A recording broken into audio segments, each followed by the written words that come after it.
Hey, welcome to the first ever The Hills Have Nerds Wrapped. Everybody probably just got their Spotify Wrapped on their app and all the stuff they'd listened to and watched and whatever over the year have been kind of tied up to a nice little bow. And we thought, you know what? We want to do that. We want to do that for the podcast. Podcast has been through a lot this year.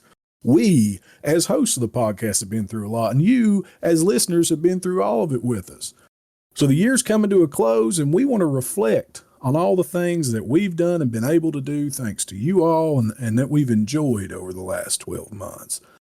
You know, we're going to dive into our favorite podcast episodes. We'll talk about our favorite movies and games and media we've consumed over the last year. And again, all the great things we've got to do as a show. Great guests, great and not so great moments, and just all the stuff that's happened to us over the course of the year.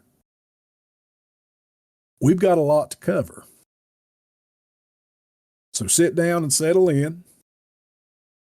Turn your car radio to an acceptable volume or set your headphones for comfort. This is going to be a heck of a ride.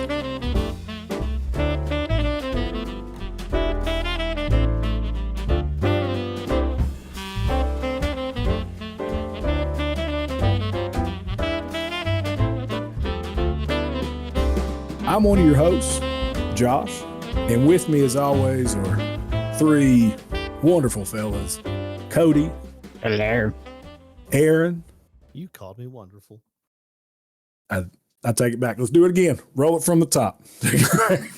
We already ruined it. And Lee. Hello. Travis isn't here right now, but he might jump in a little bit. He got tied up. Literally. So guys, we've had a big year. This is the second, we're going into our second year of the podcast. We started in May of 2023. Our first episode debuted May 28th, 2023. So we are closing in on 2 years of The Hills Have Nerds. What do y'all think of that? 2 years of putting up with you guys already. Yeah, when you said years earlier, pre-recording, I said, whoa, really? That's wild to think about. Yeah.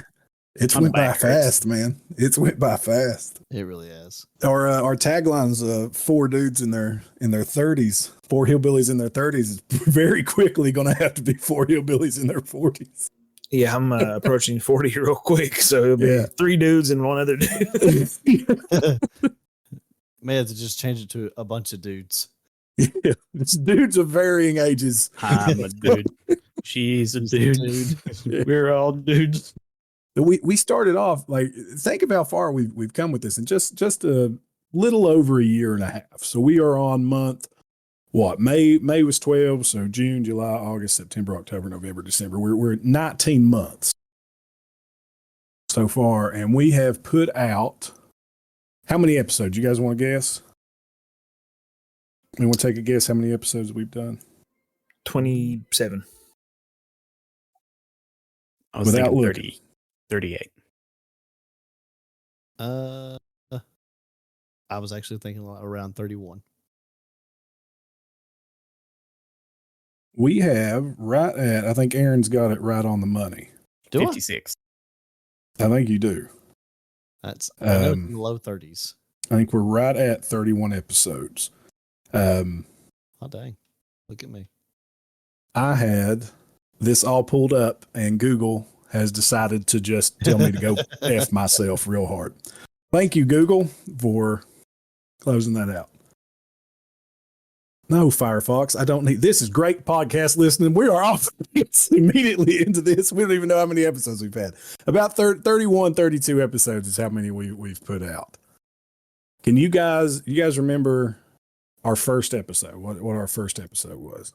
Yeah, us sitting around at my kitchen table, talking about just random things that we like. Marching to hell to fist fight a buzzsaw. Yeah, that was, who said that? Lee. Okay. Me. Oh, Lee. Oh. Yeah. Yeah, it's that old podcast, man. I feel like we've jumped a lot in quality too. We know what we're doing a little better, you know. Sound like a bunch of cats in a trash can. Yeah. Now we're reminiscing about something that happened last year, not this year total. Yeah. But we didn't do a Wrapped last year, right? So we're gonna use this to kind of wax nostalgic about the whole breadth of the podcast from the beginning until now and where we're wanting to go after, and talk about some other little things. But yeah, we recorded that sitting at Aaron's kitchen table with one what was the word for the circular microphones that recorded omnidirectional mic? Yeah, with one omnidirectional microphone. Arcan. Yeah. It was something, and I'm surprised anyone has listened to it at all or could get through it. I'm surprised anyone's listened to any of our episodes. Yeah, well, that too. Who suffered through our episodes. It had. I mean, we had our best day ever for singular listenership. Our best singular listen day, December 6th. Yeah. We had over 50 streams just that day, which is small for a lot of people, but for us, it's pretty solid. I mean, we get 50 in one day is pretty good. Yeah. Yeah, episode 1, introductions. March into Hell to Fist Fight a Buzzsaw. We talked about Cody sitting around hanging out with his queer friends. That would be us. Cody's Man, I mom. just sit in the dark, stare at the corner of the wall. Oh, yeah. Did we ever get you out of the room? I don't know. I might have turned around. I think now we're on Discord. Doesn't matter if you're out of it or not. Yeah. I got my lights off and everything.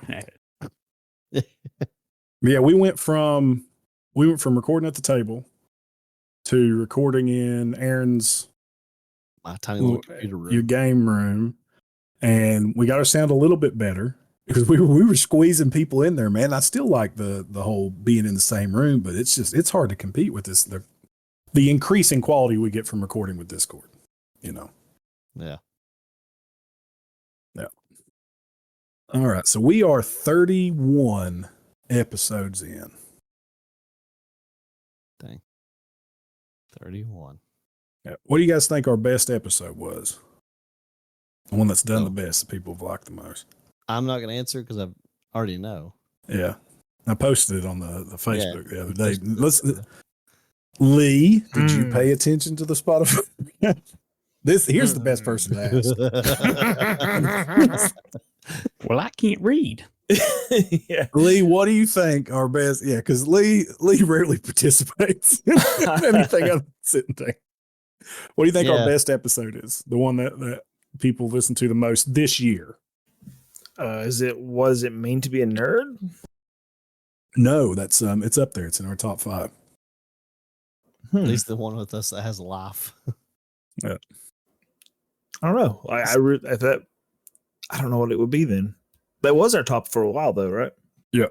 Well, Yeah, it's up there. It's like I said, it's in our top 5 episodes. It was friendly local game stores. Okay, that was actually I promise it was my second guess.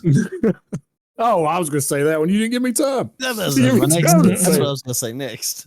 I couldn't get to Facebook quick enough. So. Yeah, friendly local game stores. Episode 8. Our dear friend Nathan stepped in, who runs the gaming company in Pikeville, Kentucky. He's the general manager down there. He's got 30 years now going on a friendly local gaming experience. Yeah, people love Nathan, man. I was going to say, well, that's because Nathan's a golden goose, and whatever you add him to is going to succeed. It's really wild. Yeah. That's what I told him. I was like, we got to have you back on. We had Nathan in another episode. He's on our Nerd Out about Marvel Champions. Yeah, Nathan's book. He made it. You probably can't. Yeah, I made it. You can't. That was the tagline for that show. I made it. You probably can't. But yeah, that one has a significant amount of listens. You guys remember how many countries we're in? How many different countries listen to the Heels Have Nerds? Is it 9? All right. Lee's guessed 9. 12. Cody's guessed 12. 12 was what I was going to say. 12. 20. Try 20. Oh, wow. 20. We're in 20 different countries. What's the There's second? not even 20 countries in the world. You're making them up. So what is the what's the second most listened? Second most listened episode, I'll tell you right now. Or second most listened country that we're It's the United Kingdom. that makes So sense. obviously United States. Second is the United Kingdom. We got Scott, Oh yeah, good old and a buddy Scott. Scott, and then Steve over there. Oh, Travis, we just got a text from Travis. He won't be in tonight. He said to tell everybody he loves them. Well, I love him too. We love you, Travis. Thank you for all the Me hard too. work you do editing this mess that we put out. Thanks for putting up with our voices long enough to edit. That's really rough to think about. Yeah, Sounds like a bunch of cats being killed in a trash can. He listens to everything. yeah. Oh, He tells me he fast forwards through it all, so we all sound like a bunch of chipmunks. Even cuts out some stuff so you guys don't have to be tortured by it. Do you know what our third most popular, which country is our third most popular country for Oh, I don't The even. Hills Have Nerds? Is it still Africa? Nope. South Africa dropped down fourth. New Zealand. Close, but no. New Zealand's way down there. New Zealand was our most recent country, actually. I started listening to us in New Zealand. And we love our New Zealand listener and listeners. Whatever. Absolutely. No. But you need to step up Australia. here. Australia. Oh, Nerds Down Under. Do you guys know how many countries we were in when we started this year? So of January of 2024, how many countries had listened to the Hills Have Nerds? when we started this year. Yeah. 9. I'm gonna go 9. 12. 5. Oh, wow. Dang, We have jumped up quadrupled our reach. that- Wow. Absolutely quadrupled our reach. Thanks. Here's everybody. a neat stat that I just saw. So we're available on all kinds of different platforms, right? We're on Spotify, Apple Podcasts, Overcast. We were available on Google Podcasts. I don't think that's a thing anymore. And then a ton of others. So we're on iHeartRadio. But there is one means of listening to us, one platform that we're on that has like meteorically risen to the top. Now Spotify's our number 1. Yeah. And Apple Podcasts used to be our number 2. But can you guys guess what people are using to listen to the nerds? YouTube. Yeah. I would have guessed Spotify. Spotify's number 1. 40% of our listeners listen to us through Spotify. Oh, And so then- what number 2 is, you said? Mm-hmm. I don't think you guys are going to get this. I didn't even know what the hell it was until I saw it. Is it I Audible? don't- No.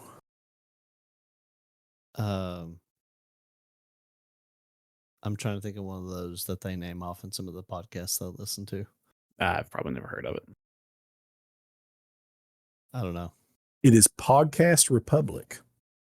Oh, Never heard of Nope. that. Didn't know that one. didn't- I had never heard of it, but 30% of our listeners come from Podcast Republic. I'm so glad we signed up on it. It has just, we've rocketed up it Oh. within the last few months. It wasn't even on our list. Yeah. So thank you. If you listen to us on Podcast Republic, thank Yeah. you all so much. We appreciate that. Maybe someday one of you guys can explain to us what that is. But It's a podcast listening app.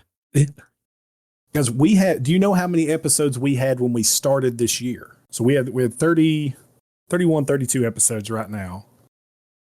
Do you know how many episodes we had done when we started the year? How many episodes we've put out this year alone from January 2024 until now? do you want to know how many episodes we started out with or how many episodes we put out this year? Both. Started with 10. 12. Oh. Sticking with my 12 answer. Yeah, I'll say we started with 12 and we're at the beginning of the year. No. I think we had 15. And then we put out the other 16. We Right. had 10. 10 wow. episodes. Our last published episode of 2023 was Friendly Local Game Stores. I made it, you probably can't. Which was, as of this will be going out on the 28th of December, so exactly 1 year ago today. Technically today, if you're listening to this on the 28th. It is in all reality the 10th when we're recording this. Peek behind the curtain, the podcast magic. But yeah. So we had 10 episodes that we had done, and now we have 31. So we have doubled our output this year of episodes. Well, we started doing 2 a month now, so that makes sense.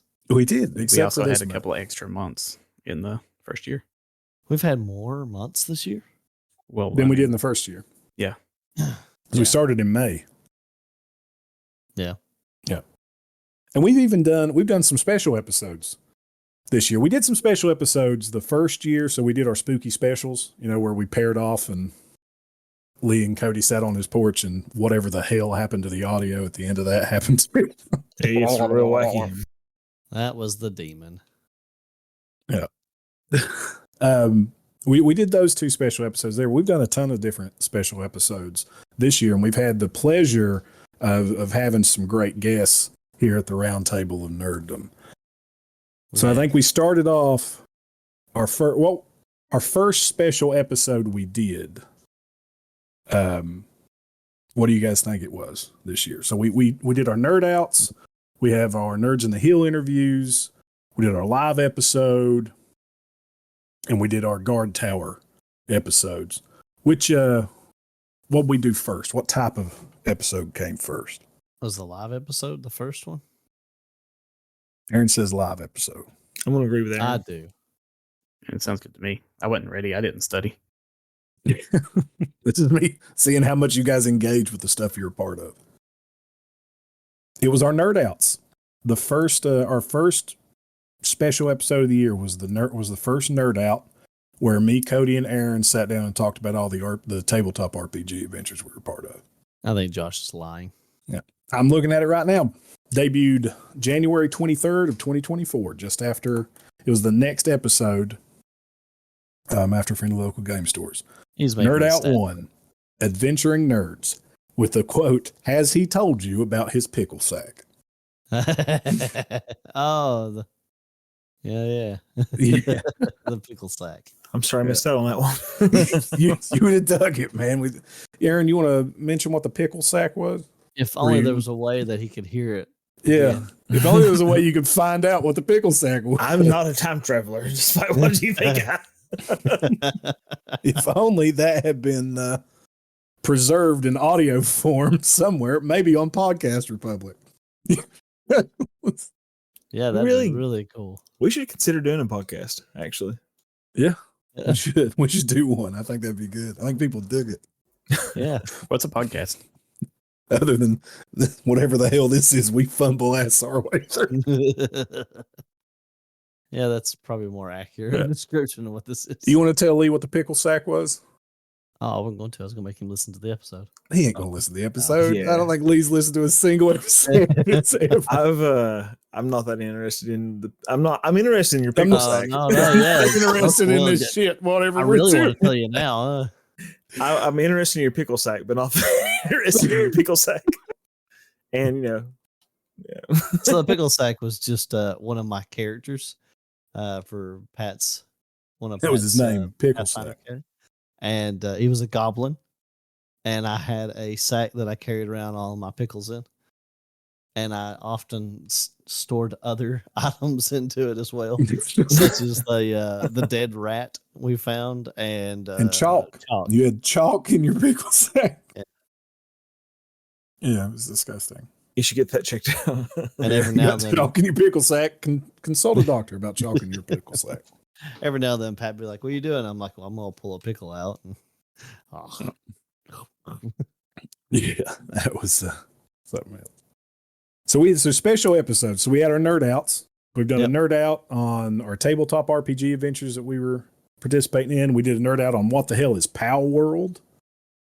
We talked about, Power. That was huge. That's had a big year. Power World. Have any of us including a played Power lawsuit. World lately? Yeah. Yeah. No. I've not played it since that first week. No. Now, Elizabeth and I were talking about diving back into it. I got I'm not really burnt out on it, but I kind of did everything I could do. There wasn't really much. Like, I'd bred some good pals. I caught all the pals, and now they put out a ton of updates, man. They've come out with, pretty steady content updates for it. And it's now on PlayStation, right? And it's going to be at the Game Awards. The guy who was keeping our server wasn't doing a very good job. So I blame Nitrato or whatever the hell that server hosting stuff was doing that. Wasn't me. But Cody, you mentioned the lawsuit. You want to talk about that? So Power World is embroiled in something right now. I mean, all I know is Nintendo sued them. I never even looked it up, so I don't know. over copyright garbage. Yeah, it's Not copyright. Or sorry, it's not copyright. It's mechanics Patents. patents. That's it. What were you saying, Lee? It seems like Power World had to pay Nintendo some kind of trivial amount or something. Yeah. So what it is Nintendo has sued Pocket Pair for Power World for copyright infringement, or not copyright, patent infringement. Patent. For 3 different patents. Some of which were from a couple years ago, or a few years ago, and then one of which was just after Legends Arceus came out. And essentially what the patents boil down to are capturing a creature from using a spherical object or using an object thrown to capture a creature and then store it in a digital space and release that creature from said using the throwing of said object to place that creature into an open world area. Yeah, it You may looks be like thinking, that sounds real dumb. Why would It's vague. It's super vague and broad. and this you're right. on Forbes it says Pocket Pairs just announced that Nintendo is demanding 10 million yen, which sounds like a lot, but it's about $66,000. Yeah, $64,000. This lawsuit is criminal, man. Like, this is awful. I mean, Nintendo is absolutely evil for doing this. The sole purpose of this is to set a precedent that they can file a patent after announcement of development of a game. So Power World has been famously in development for 5 years. Some of these patents are dated post that announcement of development. Yeah. So they patented mechanics that someone else already had in their game because Legends Arceus used that mechanic. It's the only time in Pokemon you've had, 3-dimensional overworld throwing of Pokeballs, retrieving and releasing Pokemon with that. You've never had that in Pokemon before. Legends Arceus was the first. And so these were patents for Legends Arceus that they filed after the release of the game. And they're using these patents, and they're not fighting this in US courts. They're doing it solely in Japan, where Japan their Japanese patent courts famously side with the patent holders like 90% of the time. Nintendo has never lost a suit. Ever. And they are, literally this is bullying. Like, this is trying to set a precedent that we can take a game mechanic that is already in somewhere else, and as long as we patent it first, we can then sue you for it. They're not wanting money. They're wanting the precedent to be established. I think Nintendo has lost a case.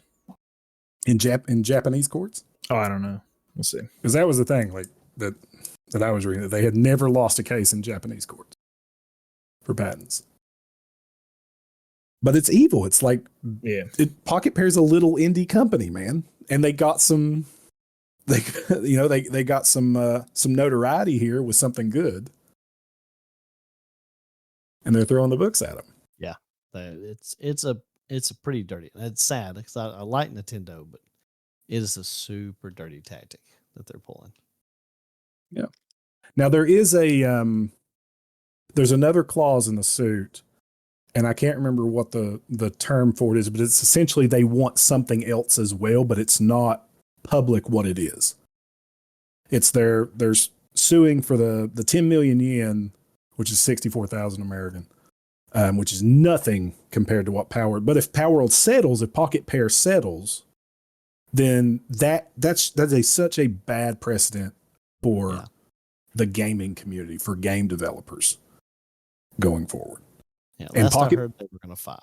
Yeah, they did. They released a statement saying they were going to fight. I mean, they kind of have to, because we're not sure what the other thing they're demanding is. I mean, Nintendo might be asking them to not sell the game anymore.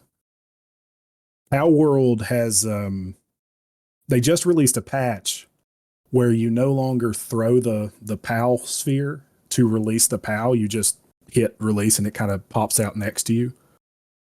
So they've pulled that back, I think, just to keep on the right side of stuff for right now. And so we'll see where it goes, but I really hope they fight and win. I hope so. If it was in a U.S. court, they would, like, hands down, because it's patent trolling. Yeah. It's 100% what this is. We hope the best for you, Pal World. Yeah. And they just partnered with Sony, too, so for merchandising and stuff. So hopefully they can help out and it doesn't negatively affect that. Like, we want to see Pocket Pair do well. I swear, man, Sony's like Red or whatever your rival's name is in Pokemon anyway. Yeah, we've sided with your enemy. Yeah. Come strolling up to you. Look what we got. We got Pokemon too. They got guns. So I think his Pal World has also hired identical lawyers with guns. They'll win this patent lawsuit to the power of friendship and this gun not found. So anybody got anything else to say about Nintendo suing poor little Pocket Pair? Or? Nope. Nah. Yeah, that's something horrible that's happened this year after everybody was like, oh, they're going to get sued by Nintendo. And we did an episode on it. And I was certain that Nintendo hadn't done anything yet. They weren't going to. And literally what they were doing is they were waiting for the patents to be okayed. Yeah. And then the patents got okayed and they immediately filed suit. Yeah. So they're not suing them for copyright. They're not suing them because some of the pals look like Pokemon. They're suing them for this extremely vague game mechanic, which they shouldn't be able to patent game mechanics anyway. But, I think Shadow of Mordor did that first, right? With the Nemesis system. Oh, yeah. Yeah. Like that got patented. Was atrocious. Yeah. So that's the world we live in, guys. It's gross. Now we can't see anybody do that cool system. Yep. But let's move on. So we had the Nerd Out over Pal World. That was our second Nerd Out. Our third Nerd Out, we talked about our favorite books. We had a friend of the show, Daniel, from Critical Encounters crew, from Critical Encounters podcast, a podcast about Marvel Champions and the most critical of cards, the encounter sets in there. A bunch of villains. He and Steve have been on a couple times. After that, we had our live episode, and that was in March of last year, and that was chaos. That was pure chaos. The live episode? Nah. It was fine. It's fine. Absolutely normal. Perfectly normal episode. Not entirely unhinged. Nothing wrong with it whatsoever. So for anyone that is not familiar with our live episode or hasn't watched it, the VOD of that is available on the YouTube, and the audio of that is available wherever you're listening to us podcast wise. We used Lee's Twitch, so we streamed that on the Pixel Bro Lee Twitch channel, and we just sat down and talked to chat. I had an idea for what we were going to do. You fool. Talk about current topics in nerddom. And that went off the rails real damn quick. You want to talk about butter sausage? Let's talk about butter sausage. What's that from? It's whatever. I don't know. It's Gary Busey. Gary Busey. I don't know what That's it's from. Gary Busey being insane. Talk about buttered sausages. Let's talk about buttered sausages. Oh my God. Does sound like Gary Busey. Yeah. That was chaos, and I would love to do that again. Do we want to do another live episode? Oh, gross. Sure. Yeah, we kicked around the concept of doing YouTube, right? Going live on YouTube. That'd be good. Yeah, we'd stream it from our YouTube this time. I mean, we could simul stream, right? Like you could stream on your Twitch, we could stream on the YouTube. No. We go through that. I don't know if people are interested in seeing another live Hills Have Nerds live episode, which I think that we had a lot of participation in that, even as chaotic as it was. Just I mean, not the participation, Josh. You're gonna have to take like an Ambien or something, Josh, before we do it. Josh took his. What you got there, Josh? Fistful of Xanax. You gonna be all right? Probably not. Yeah. Let's do it. I'm Josh. Welcome to the Hills Have. Who the hills have? I don't even care.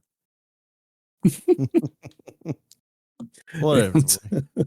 I'm gonna turn into the Xanax and wine wife, like one of the trad stay at home, wine and Xanax mom, soccer moms. Oh yeah. Is it the triad wife or whatever? Yeah, the trad wife. That's great. Yeah, I'd love to do another one. That'll be a next year thing. Coming up next year, we'll try to plan that out and do a little better than us all sitting in one room with Lee's phone pointed at him. Good times. We do our best. And he's sitting in that wooden creaky chair. Oh my God! Yeah, the chair that Lee was sitting in. Literally every time he moved, sounded like a horror harpsichord. I mean, to be fair, if I were sitting on you, every time I moved, you'd probably be like, "Oh!" I don't know. We'll figure it out next live stream. See what sounds I make when you sit on me, Lee. There we go. That's the name Wow. of the episode, man. We've teased it forever, but the Hills Have Nerds After Dark is coming up. Have finally come to fruition. Finally happening. What sounds does Josh make when Lee sits on him? Like a screamy wooden chair. Sounds like the dialing of 911. It's just Josh struggling to figure out what the safe word is. Tune into the Hills Have Nerds After Dark, where Josh tries to find a safe word that we told him exists, but we didn't tell him what. Jeez. We told him there was a safe word, just not what that word was. Yeah. So we had our live episode. That was fun. We need to do another one. We just never really. We had a lot go on this year. We never really got around to being able to make that happen again. I know we had wanted to, but we will. There will be another live episode of the Hills Have Nerds next year, guys. That is going to happen in 2025. And then we had our first ever Nerds in the Hills interview. Do you remember who our first guest was? Was it James Cameron Shepard? It was. Yeah, It was Jay. Jay Shepard. Shepard. Yeah, it was Jay Shepard. So our Nerds in the Hills interviews were where we sat down with creators from around our area here in the hills of either, Pikeville or over near West Virginia or just here in Appalachian, our little slice of Kentucky. civilization. Yeah. And our first was Jay Shepard, who so that was Nerds in the Hill interview 1 with Jay Shepard. Being evil was not nearly as fun as I expected, was Jay's tagline there. Talking about Baldur's Gate, trying to do an all evil run through of it. And Jay had created, sorry, go ahead. And his clear distaste for LARPers. Oh, yeah. That's what we pissed off the LARPing community. I still want to do an episode with LARPers. If anybody listening to this LARPs. I know somebody. Yeah, well, I want to talk to someone from around here who LARPs. I want to do an episode on LARPing. If anybody listening to this, and then we're going to talk to whoever Lee knows, whatever weirdo that is. Anybody listening to this, if you LARP, I want you on the show. I want to talk to you. Reach out to us, hillshavenerds@gmail.com. Come on our Facebook. Let us know. I want to talk to you about LARPing. We want you. Bonus points if you'll let me come LARP. I bet he would. Extra bonus points if you'll let me hit Aaron with something. This is He'll going probably down just here. give you something to hit Aaron with. It's fine. Rude. Would you guys go LARP? Like if we did a Hills Have Nerds like day out? Absolutely not. You wouldn't go LARP? You wouldn't? Why? I'm just not interested. Not for the sake of entertainment for the podcast? Yeah, I probably would, honestly. Fun. Absolutely not. What? Please? Okay, yeah, I'll go. Sure. I got two Give strong me- words for you. Come on. All right. Give me a bow with a foam tip so I can shoot somebody. Come on, He's like, Lee. I will. I hadn't thought about that. Oh, he put it that way. Lee's like, I would never LARP for entertainment. Lee. All right. Yeah. But that'd be good content for all the channels. So there you have it. If you're listening to this and you LARP and you would have us as guests and you let us come, and we're genuinely interested. I would genuinely put my best foot forward, not come out and make fun of it. Like I really want to know how it looks interesting. It looks really cool. And we play tabletop RPGs. We role play. This is just like the next step up. I'm right. pretty sure if we went to one of the Ren fairs, we could probably find a Appalachian LARPer. I want to cast Fireball. That's a big thing. Yeah. Lightning bolt. Lightning bolt. Magic missile. I just want Lee dressed in like the full beard wizard outfit. That's the only way to do it. Magic missile. Yeah, I'm like, I can never do that. That's just too much, guys. And I show up in full garb. Lee's had it in his It's like, closet Lee, where for did you buy years. it? I was going to say, yeah, Lee, where'd you buy that at? And he's like, I've had this forever. I made never it. do it again. I've been prepared. I made it myself. There's something about screaming Fireball at people. It just sounds fun. So you saying that you have put on your robe and wizard hat before? Well, yeah, I was like, I read dramatically enough to my students, so I could do this.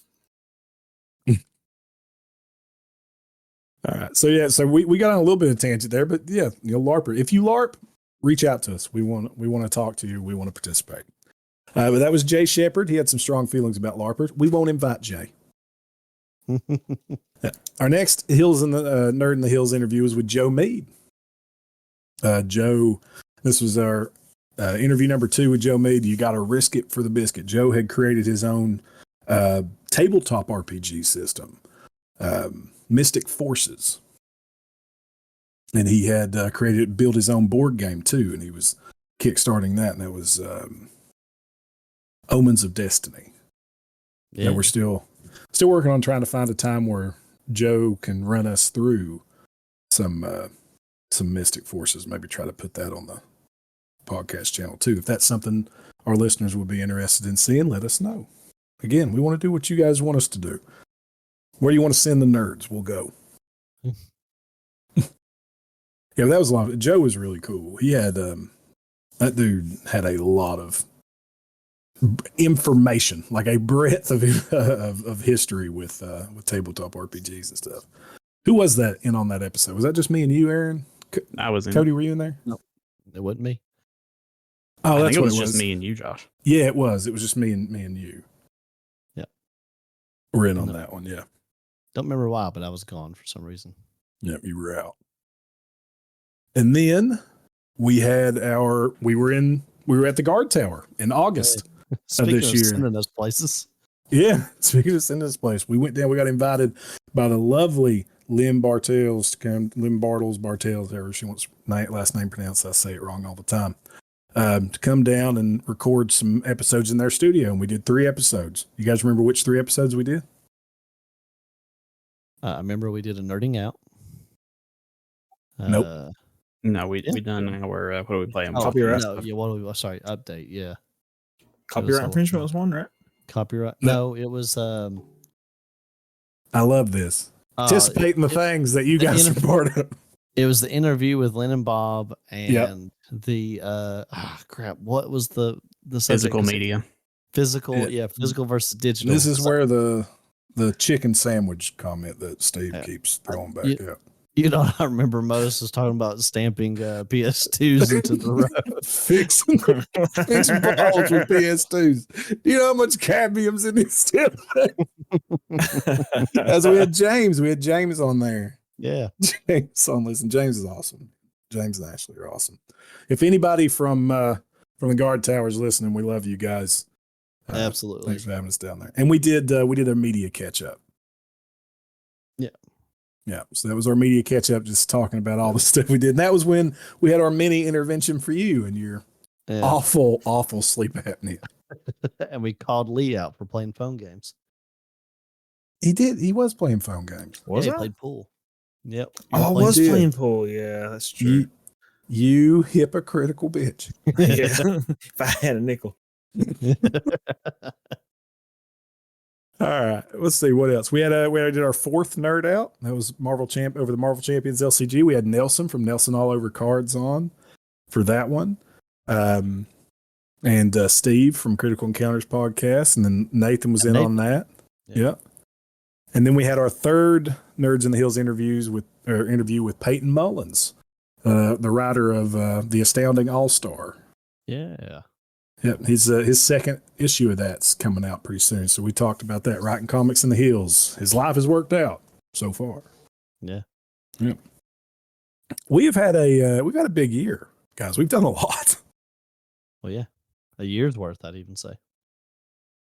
And then we had one more big thing this year. We had two more big things this year, I guess. We'll hit real quick and then get into our favorite stuff of the year. What do you guys think those are? What are the two other big events we had this year? Well, recently we had the guard tower. We went to the guard tower for the let me see if I can remember the Extra Life event with the trial team up.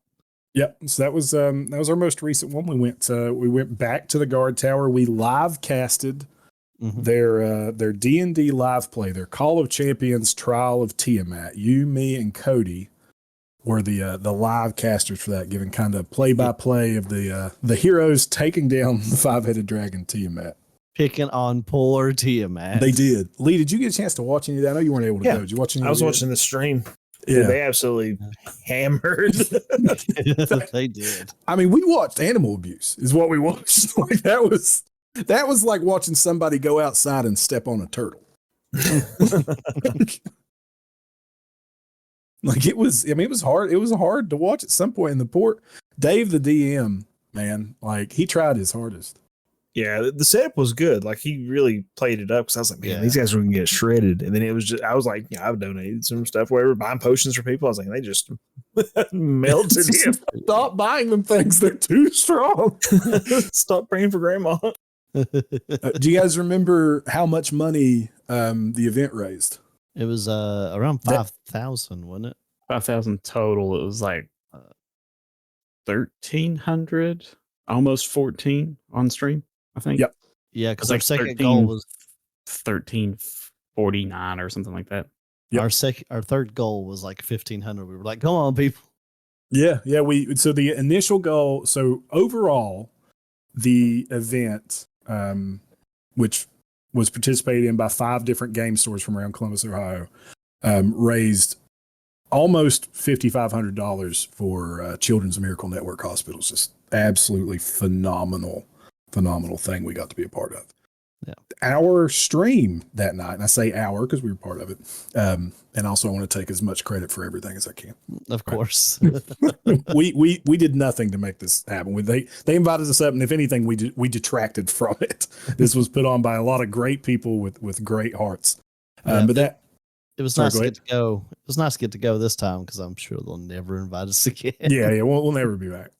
But that stream night raised itself almost, like Cody said, almost $1,400. And our goal at first was only 500. They were expecting, like, if we can hit 500 for the night, we're good.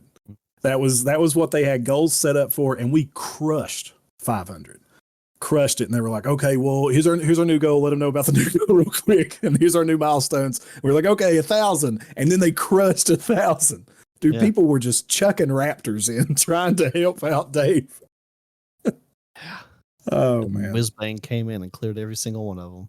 Lee, I wish you and Travis could have went, man. It was a blast. It was a blast. If not for anything, but just to see Aaron in his first set of makeup. Oh jeez. She did her best what she had to work with. Beetlejuice. Support Hannah. Shout out to Hannah if you're listening, Hannah. Did put some makeup on us just to kind of reduce glare because we were going to be on the camera, right? You know, we're more professionals, so you know you spend a little bit in hair and makeup. and she did Aaron's makeup, and he had walked away. I had walked off. I was looking at something, talking to somebody, and I'd come back in, and Aaron had stepped out after she had done his makeup, so I didn't see at first. And I sit down and I look up, and here comes this shambling ginger ghoul just marching into the room. He looked like the redheaded Beetlejuice. His face was so pale. And she was like, "Oh, I tried to put eyeliner on her or some eyeshadow to contrast." She tried to give me some color back into my face, and it Looked just like a core. She did get some different colors. Yeah. She was like, "Let me redo it," and she did a much better job. It was the canvas. Don't blame the artist. This was not an artist. This It was was not Hannah's 100% canvas. It was the canvas. Like I said, she did the best she could with what she had to work with. Yeah, mine just for some reason was okay. And I think it's where my hair's darker. Like Aaron's hair was lighter, so it really accentuated how light everything. Oh my!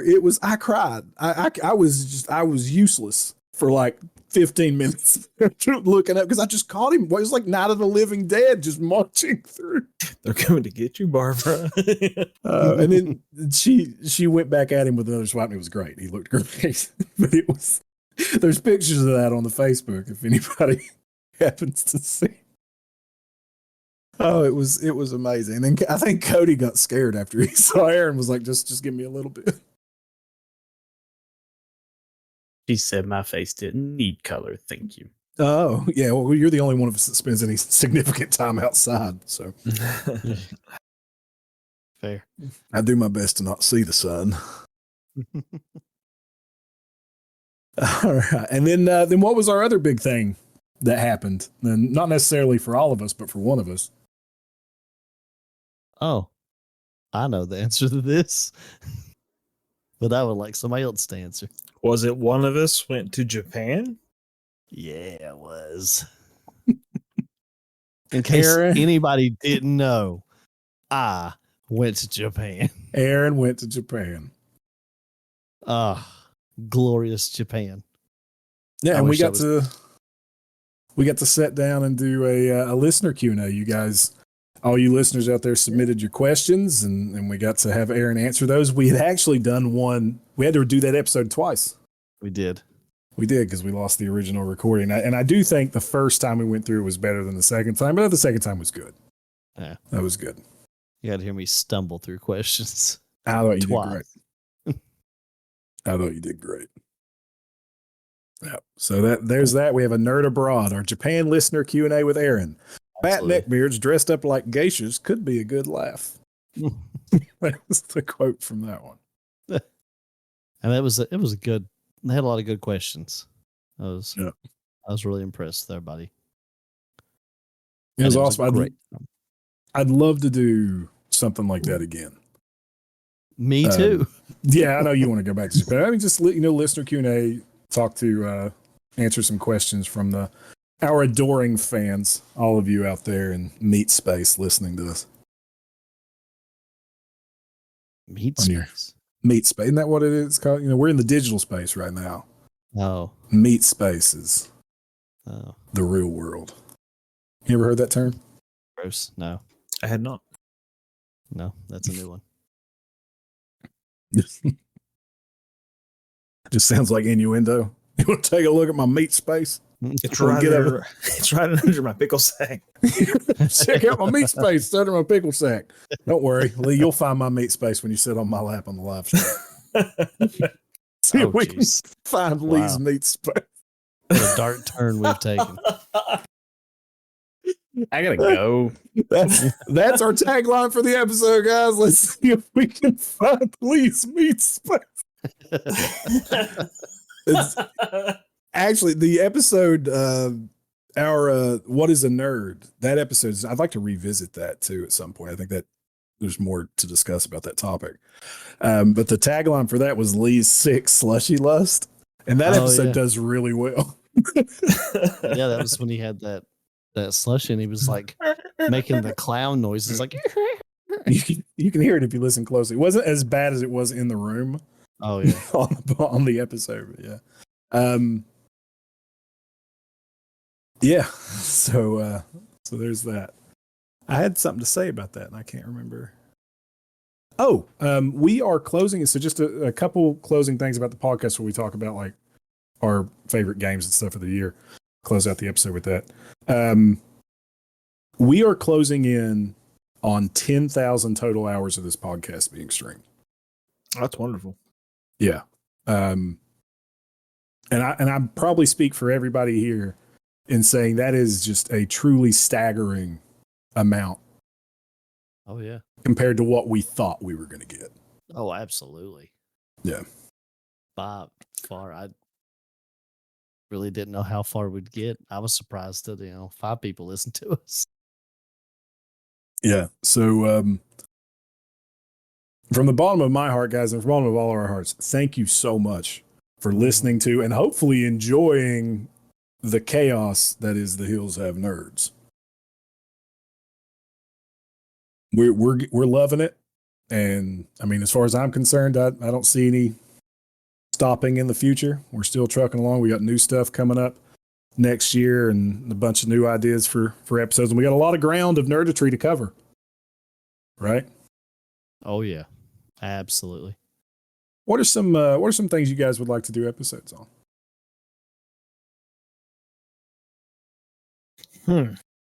The silence is damning. Oh, well, never mind. I got the route. There's nothing left. We have nothing. We have no more. We constantly talk about episodes we want to do, and then when asked, put us on the spot. When asked, it's we could talk about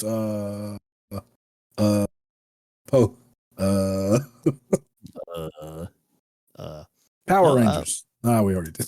We already did Power. Dang it. Curses. So what we got? What do you want to do episodes about? A good one I think is like I'm trying to think of the word how to put the open world. Like how do you like mechanics with like open world games? Oh, that sounds okay. It's like sandbox. Sandbox, yeah. Like sandbox versus rails or versus theme park.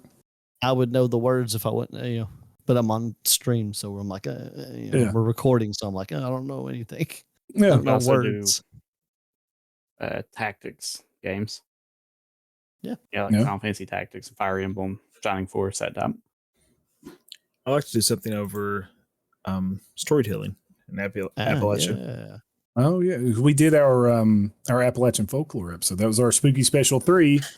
Appalachian folklore. Hey kids, are you ready for trauma? Where we talked about, was it me, Cody, and Lee? Aaron, you weren't in on that one, were you? I was not, because I was gone to Japan. You were in Japan. Yeah, and we talked about Octavia Hatcher, local ghost legend. We talked about the Hellier Goblins, the local alien legend. We talked about Mothman, which is local cryptid, and we talked about what was the second one? Rawhead and Bloody Bones. Rawhead and Bloody Bones, local folk too. But yeah, storytelling would be good. I would like to maybe have somebody on who does. Lee, do you know anybody that we could reach out to that does, like, I don't know, maybe from the app or something? I don't know. We'll talk about it off there. Oh yeah. Get somebody on and talk about the rich history of. Maybe just the idea of collecting as well. Yeah. Well, that'd be good. Yeah, Theme that'd park. be really good. Let's invite Nathan back for that one. Yeah. Nathan's got a sickness, dude. That cracks me up anytime we're talking about collecting anything. He's like, me, man, I got a sickness. But there's all I'm getting is we have a lot of ground still to cover in Nerditry. We got Lord of the Rings. I get asked about a Lord of the Rings episode constantly. That would be good, especially War of the Rohirrim. Yeah, I guess we can't really do it too soon, but War of the Rohirrim's in theaters right now. So yeah, we got. I probably have 4 or 5 people that constantly tell me, "Hey, if you do Lord of the Rings, let me be a guest, or let me come on, let me bring." I unfortunately can't bring all of you. We're going to bring some of you, and we will try to get anybody on that wants to be on. And all that being said, people out there listening, if you have a topic that you think would be cool for us to talk about, please let us know. You can email us, like we said before, heelshavenerds@gmail.com. Message us on Facebook, post on Facebook, come in the Discord, talk to us in here. We talk in the Discord all the time. You can find the episode discussion in the Discord as well. Links to the Discord are on the Facebook or on our YouTube. Wherever you listen to us, you should be able to leave a comment. You can leave a comment if you listen to us on Spotify just under this episode. Yeah, we'd love to hear ideas. Oh, We talked absolutely. about Josh. I think during the Japan Q&A, we actually talked about doing an episode on theme parks at one point. Yeah. I mean, there's roller coaster nerds out there. I used to be really big into them, but slacked off since I can poor and can't go. All right. Who wants to start with their favorite thing from this year? Let's talk about some of the stuff that we participated in this year. So we've done our rundown of the podcast. We've got our kind of wrap for that. But what about you guys personally? What have you gotten into this year that was your favorite thing in nerddom? Watched, read, played, consumed, LARPed, whatever. Ooh. Who wants to start? You want to pick? I mean, I can go if you want. Yep, Go for Lee, it, you Lee. talk first. Go. So I actually, I don't know if this was necessarily my favorite, but I finally sat down and watched Zack Snyder's movie with the DC superheroes. What's that called? Justice League? Justice League. Yeah. Dawn of Justice? Dude, it was took Batman me, v Superman, Dawn of Justice, and then there was Justice League. Yeah. Yes. So Justice League, the Zack Snyder cut that's like forever The long. 4-hour long sex. Yeah. I watched that. It took me like 6 times. Because I turn it on and fall asleep, turn it on and fall asleep. But you know what? It was actually not as bad as everybody had told me. So I think I really had, maybe that's a good thing about it. It's like everybody had set me up for these expectations of failure on it, but I was like, I want to see why this is so bad. And it took me forever to get through it, but it was actually not as bad as everybody had told me. So I was really pleasantly surprised by that. Like I like those characters, clearly. Like it's hard not to like some of those characters. So, and especially like when you think about how Marvel's absolutely, or has been, killing the comic book stuff. They do such a good job with it. And then DC fumbles so hard, but I was really pleasantly surprised by that and finally watched it this year. So What was your I watched it. It took me 2 days to get through it. I think I watched the first half and then fell asleep and watched the second half the next day. Aaron, Cody, have you guys watched the Snyder cut? I have. No. Well, what do you guys think about? What do you think about it, Aaron? I didn't care for it. It just didn't catch. It didn't keep my attention. Yeah, It's a big part of the game. big part I mean, of it the game. took me 6 sit downs, Part but of the movie. Yeah, that's the big part of the movie. Is it's just the problem with the movie was I just didn't feel like it kept my attention. And What did you think about Leto's Joker, Lee? In those scenes, awful, dude. oh it's yeah, so bad. Yeah, he was the worst. He's the worst Joker I've seen. that apocalypse Joker at the end. Jeez. Yeah, it's just cringy, dude. Ugh. Yeah. It was really bad. I think I don't. Sorry, go ahead. I was gonna say, I think it's just really redeemed by Henry Cavill's portrayal of Superman is incredible. Obviously, Gal Gadot, I love her. And then there's I really like the Batman. What was his name? Ben Affleck. Ben Affleck. Yes. How do you dude, not know absolutely. Ben Affleck? Dude, my brain is mush. Like He's one I of can't the remember the name of it. Like I can't remember most the name of the famous movie. movie stars of all time, Ben Affleck. Yeah, so Batfleck or whatever. He Like a young up and comer, Ben Affleck got. but yeah, I thought their portrayals were wonderful, and I thought he did a great job. Oh, what's his name? Is Alfred was great too.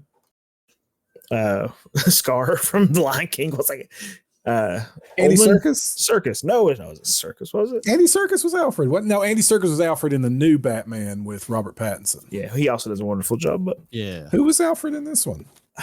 it was the guy that played Scar, whatever his name is. Jeremy Iron. Jeremy Iron. Yeah. Yeah. I just Iron googled Man, it. maybe. Yeah. It was. I was impressed with it. I liked Ben Affleck as Batman. I really wish he had gotten more. I agree. I liked him as Batman. I mean, Henry Cavill has been the best Superman casting ever. I agree. I mean, he's better than Christopher Reeves. for I me. agree. But Henry Cavill is a nerd icon. Like he's one of our nerd tall tales, you know. He's up there with like Gygax and them for me. So he can really do no wrong. But yeah, I thought they were really good. It was a shame. I thought Ezra Miller was okay as Barry Allen. I thought he was all right, and then he went a little crazy.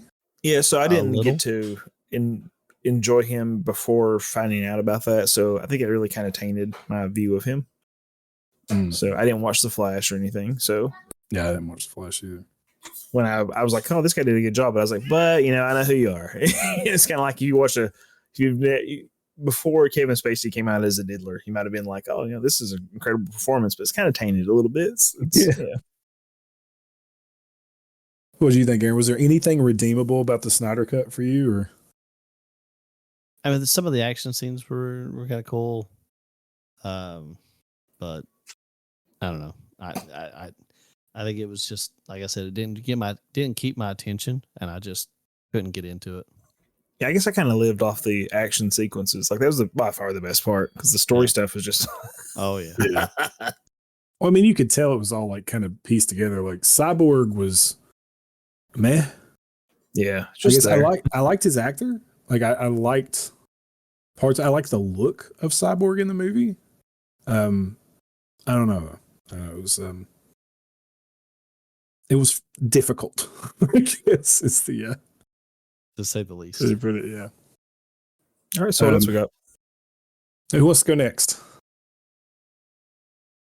I'll go. That's fine. All right. I'm having a tough time deciding which one I want to talk about. We can talk about multiple things. We can cover multiple. Just what do you want to go? You go first. So a board game that I played this year was In Fire Delve Scorn Stockade. Is actually expansion for a game that came out last year, but it's a co-op game that me and Brittany really like together, and I think that's one of the things that's special to me because it's something me and her like to play together. And it how sweet. I know, right? But it's a tactical like cooperative game. It goes up to 4 players, but it can be played with 2. Each box set comes with 2 characters, so you can play with 2. But if you have others, you can go up to 4. And you're playing cards trying to reach the end of this. They call it the whale, but it's like a dungeon. You have to defeat these monsters and get to the end of a deck, the whale deck, and finally defeat the final boss, which is usually Scorn. So okay. It's a lot of fun. It's a really simple game to set up, and like I don't know, like I said, something we do together, and she doesn't get super competitive because it's cooperative. So I really enjoyed that. And the other one was, of course, we watched Deadpool Wolverine, which is probably it's been a very tight race between that and No Way Home for my favorite movie, but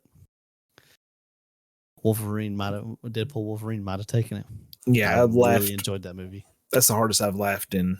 Yeah, I can't remember. I really Lee, did you enjoyed go it. with us to watch it? No, I ended up going with Zach at some point. no, he was too good to go with us. He said. Yeah. I said I'm going to go with Zach. Well, Zach is welcome to come with us whenever we do that. We usually don't fill up our. No, I definitely wanted to go with you guys. There was a reason I didn't go. It was something. I'm sure there was some kind of conflict in schedule because, like, I would obviously take the free. Like, I'm a shielded. I'll absolutely go for free. We're laying this out on the podcast. Why don't you want to hang out with me, Lee? We're doing this right now. What is your problem with me? He couldn't even give me a free movie to get me coming. Yeah. Get you a free movie. How am I supposed to find your meat? Often find your meat space. There's not much else I can do, Lee. I mean, come on. But no, we'll be doing that again for Falcon or for Brave New World. Yeah, ooh, that's exciting. Soon. Hopefully, I can do that. Yep. In February, I actually need to call pretty soon and reserve the stuff. All right, but yeah, Deadpool and Wolverine. Yeah. Cody, you are the like non-comic book movie guy here, but you go with us to watch some. So what do you think about Deadpool and Wolverine? I enjoyed it. It was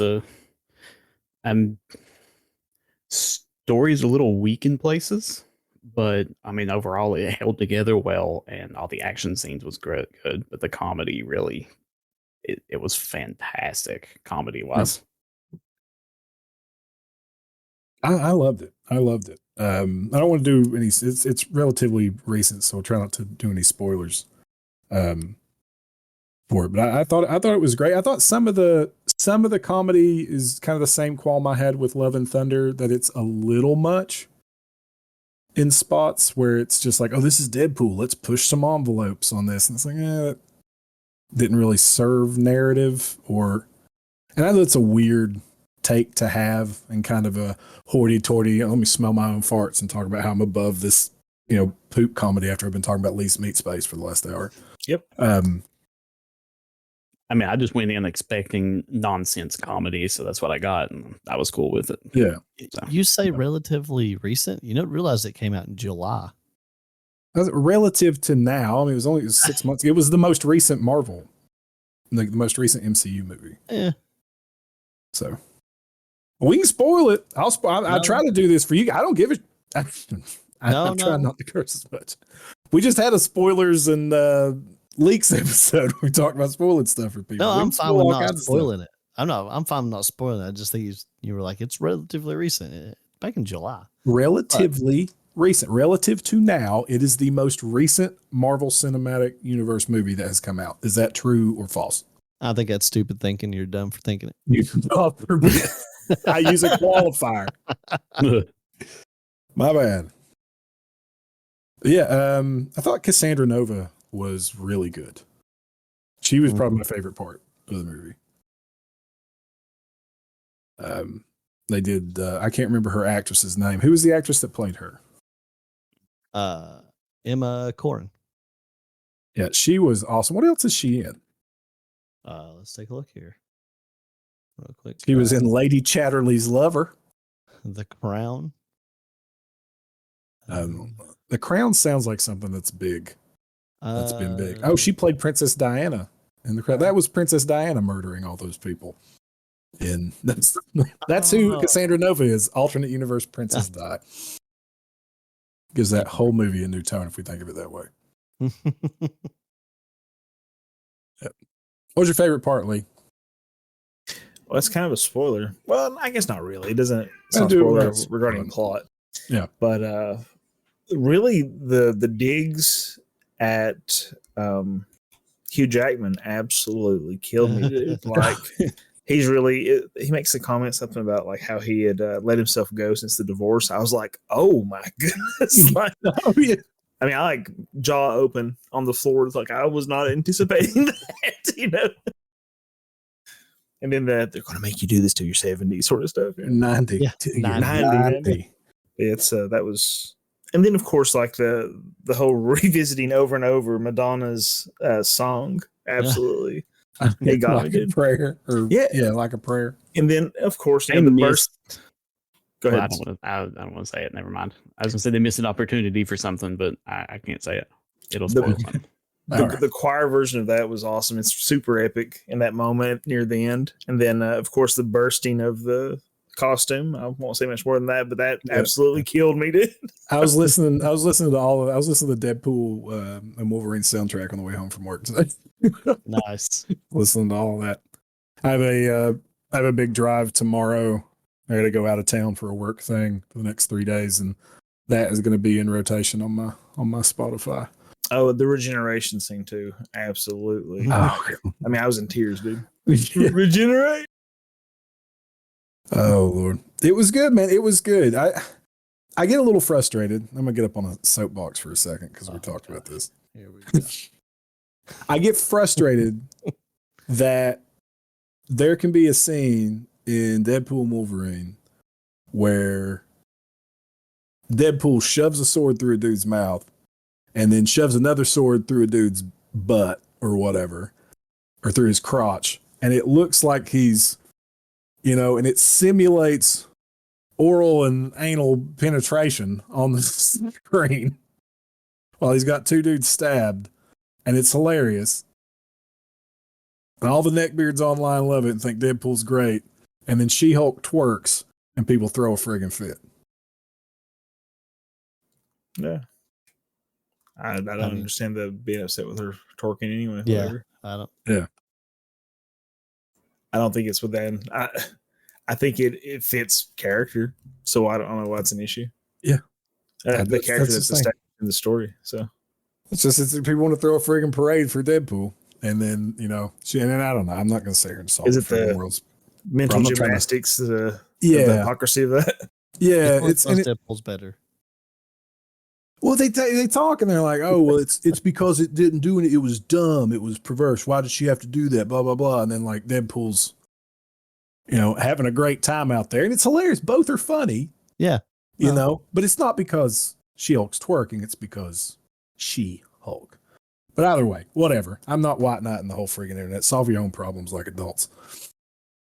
there you go. So, all right, Cody, we got. I'll probably go with the game that I've played the most this year. It's Okay. Satisfactory. That is absolutely true. My goodness, man. I have played a Seek ton help. of that this year.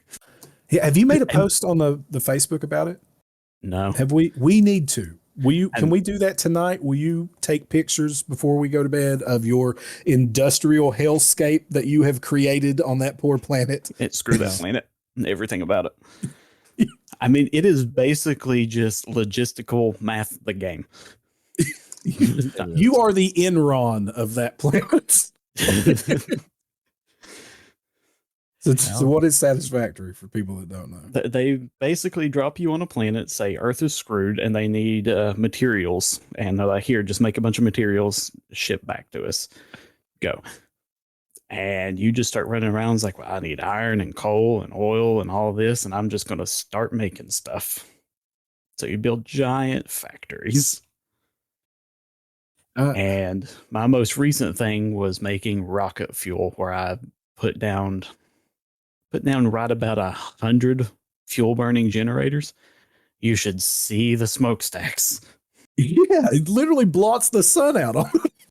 Like I've seen screenshots of it. You show me, you go live and you're like, look upon the horrors that I have built. Stare upon the land that I have corrupted. The very earth answers my call when I scream its name. And then I go pet my little friend, my lizard doggo.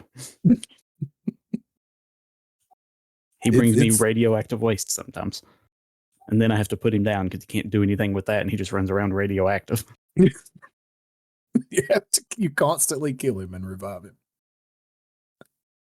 That's hell on earth for that poor animal. He likes I have a blast with it. And I also recently made a hypertube cannon. Yeah. And you can just get in it and launch yourself wherever you want to go.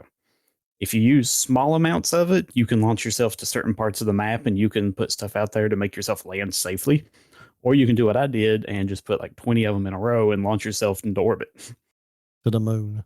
Now, I think something you're failing to mention that I need to make sure people are aware of is that this is like a survival game, right? There's a little bit of that to it. Like it kind of drop. You don't have to eat to live, right? Yeah, but there's I mean, there's health and there's monsters running around. Or I guess animals really, and you can even turn them to passive or just where they'll run from you in general, or you can just leave them. But I mean, they're really a non-issue unless you start running into the radioactive ones, and then those become a problem. Ugh. Okay, so in watching you play this game for several hours, I have not seen a single animal. So you're doing a great job of industrialization or whatever you're doing there. It's like I have not seen a plant. I have not seen an animal. There's giant manta rays that fly through the sky. There's like a big elephant tick thing that acts like a trampoline. Like, welcome to Cody's concrete jungle. Giraffe elephant is what they're called. I don't remember what they're called. They're called giraffe elephants. Yeah. So this is not just a city builder game. Like you're not just building. I mean, you're building Space giraffe tick penguin thing. Thank you, Aaron. Oh, I went and looked at the achievement. Oh, okay. I'm getting that. Like this is not like Minecraft where it just drops you in the world and it's like go for it. Like there's a little bit of a story to this game, right? Like kind of. It basically just drops you down, and there is a Earth has been screwed by whatever we have done here, and you're making components and parts to ship back to help with recolonization or whatever they're doing. Like it's not very clear on that.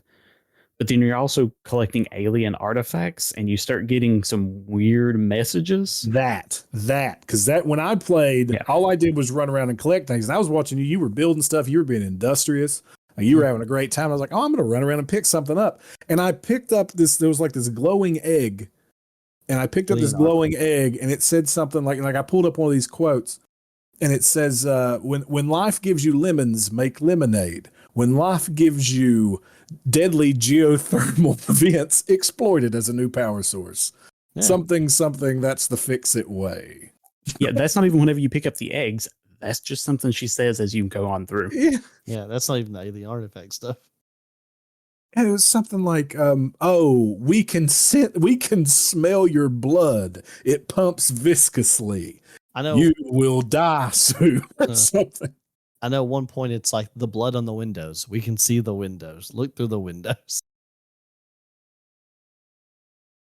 Like that, it's just so out of place.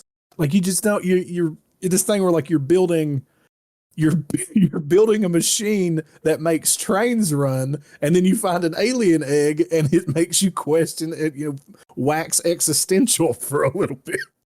So one of the quotes that when you pick up an alien artifact is, "If I sing a melody into the shallow veins, will I become a hollowed effigy temple?" Yeah. That's like, Lee, have you watched any of the stream when he's found that stuff or found that stuff? No. I've only seen Cody be industrious. It is so misleading. It looks like it's, industrial park simulator. Like you're just building all this massive machinery. But there's these little things you pick up, and it's this horrible, like, eldritch sayings about blood and death. Yeah, it just kind of comes out of nowhere, and it's like, huh. Yeah. The Mercer spheres, that's what they're called. Yeah. Yeah. Yeah. So, I have some of the things right here. So this is what they say. So here's one. And these are spoilers, slight spoilers for Satisfactory. You're going to find these things to experience this. So one says, "The effigy has no song, only echoes, but it is part of a river. Why does the effigy avoid the windows?" And then your ADA, your little personal like computer assistant, pops up and goes, "Attention, your brain's operations are outside typical parameters. Time spent daydreaming will be deducted from your sustenance budget." And just a lot of the quotes are great. Yeah, I want to do one more because this one more. It says, "Our blood." So the Mercer sphere, you hear this voice that says, "Our blood could fill the effigy veins for a resonance song. Scripture becomes harmony, becomes composition. Defile our temple, and the threads will sew the windows open." And then your computer comes in and says, "Pattern analysis continuing. New instruction. Repeat pioneer exposure to alien artifacts. Brain damage compensation packages may be available upon successful completion of a special claims form. Our expert fix-it medical staff are impartial and always open to assess your claim." Yeah. Eventually, Ada starts talking back to the Mercer sphere. Like they actually have a little bit of a conversation. I mean, it's nonsensical, but yeah. Yeah, this is it's insane. Like it's just not what you would expect watching you just build a train car that delivers rubber to your next little factory thing, and then it's Lovecraftian decoded message. It's fantastic. It is. One would say it's satisfactory. Very. All right, Lee, you have anything else? I got a huge list. Let's see. Have you done anything, Josh? I have not. Sure, and then we'll kind of circle it up. Yeah. So this year, one of my favorite things that has come out this year that I've really dug, was that I just shit all over Nintendo earlier, but I'm going to talk about this. Was Pokemon Pokemon Trading Card Game Pocket. It's a new mobile game that's come out. It's by Dana. If anybody's familiar with Dana is who did the Pokemon Masters mobile game, which was kind of a like gotcha. You pull from banners, like Summoner's War, almost. You get a little group together and they go fight things. Excuse me. So they had Pokemon Masters. Dana did that. And then Dana did Pokemon TCG Pocket, which is this kind of like condensed version of the trading card game. All the cards in this are unique to Pokemon Pocket. They've just had their first set. I think we've all been playing it. Lee, I don't know if you have. I know me, Cody, and Aaron have. Nope. It's pretty free to play friendly. Is they're it obviously on cell phones or? Yeah, it's on cell phones. Okay. Yeah, You can play it with your pool game. Yeah, I don't play pool anymore either. I saw the light. you can flex your wallet. I had a moment. I had a moment of weakness there and played pool, and now I'm back to no games. Yeah, it's really, the card art is awesome. It has these immersive art cards that kind of, when you get them, you can click on them. They play these, like, you kind of delve or dive into the card and it plays these videos through them. It's really neat. It's been out for going on 6 weeks. Supposedly there should be like a middle set coming out that should be out as of this posting. We'll see, because they haven't released anything about it. It's just something the data miners picked up. But I had a couple stats about it. So you can buy packs. You cannot buy individual cards in this game. Opening packs gives you a currency that you can then spend to buy cards, and that is kind of a bad luck protection thing. I don't think it gives you nearly enough per pack. I think they could double it and it would still be, Yeah, you only get 5 points per pack. yeah. And an average, like a holo foil card costs 175. Yeah. Or 150. And those are like your base tiers. There's full art cards. There's these rainbow rares. There's illustrator rares, if you're familiar with the TCG. And then there's these gold crown, like chase cards that there's only one of for each. And there's 3 different booster packs. Genetic Apex is the name of the first set that's released. And it has a battling system. It's kind of this watered down version of the actual TCG. You get 3 points. You don't collect prizes. You just knock out 3 of your opponent's Pokemon. First person to do that wins. There are EX Pokemon, so it's a little bit stronger, but it's the power levels are kind of quailed compared to where the current card game is, right?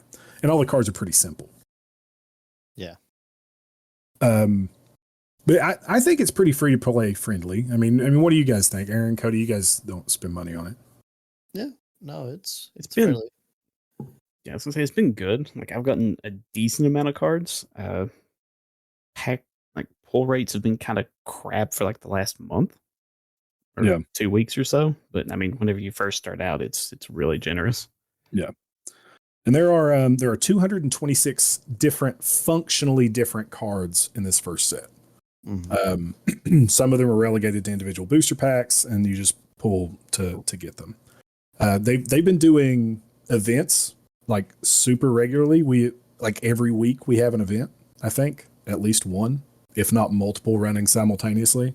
Yeah, there's 2 as of recording right now. As of release, they'll be both gone, I think. But yeah, we're in the Venusaur event right now, which is a solo event. So you have battles against the computer. You don't ever have to actually battle a real player. They keep doing these solo battle events where you're fighting the computer with your cards. So that's great. I know my wife gets anxiety in real battles with people. So being able to fight the computer and actually gain things is great. And even when they do events where it's for battling other people, you get the main reward, which are these hourglasses that let you collect packs. It gives you 2 free packs a day if you buy the premium, which is $10 a month, which I bought the premium. You get an extra pack, which breaks down to 30 extra packs a month, right? For $10, I think a pack is like $1.20 or something,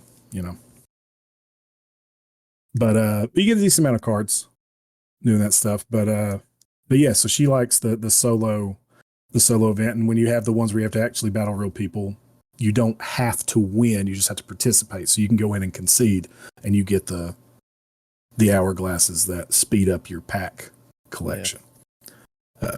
But yeah, man. So I wanted to throw out some little info about how much money this game has made, because I thought this was crazy. This game, in its first month, has brought in $208 million. That's unreal. For instance, to compare that to something, Marvel Snap. You guys familiar with Marvel Snap?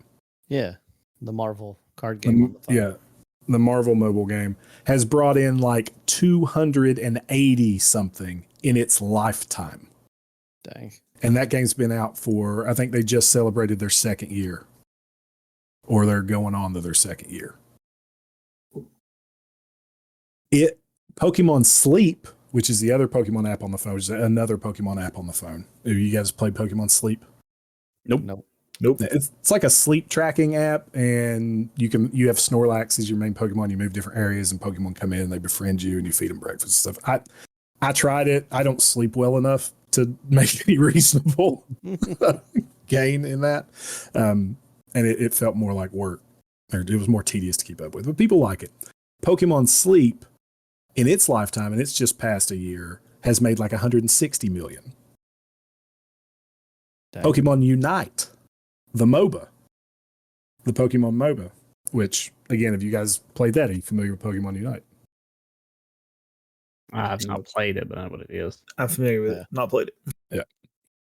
It's fun. It's fun. Shout out to anybody that plays Pokemon Unite or has played it in the past. Right now, they are doing a Christmas event where if you log in 5 days in a row, you get 5 free Pokemon. You can just choose 5 of the fighters to gain.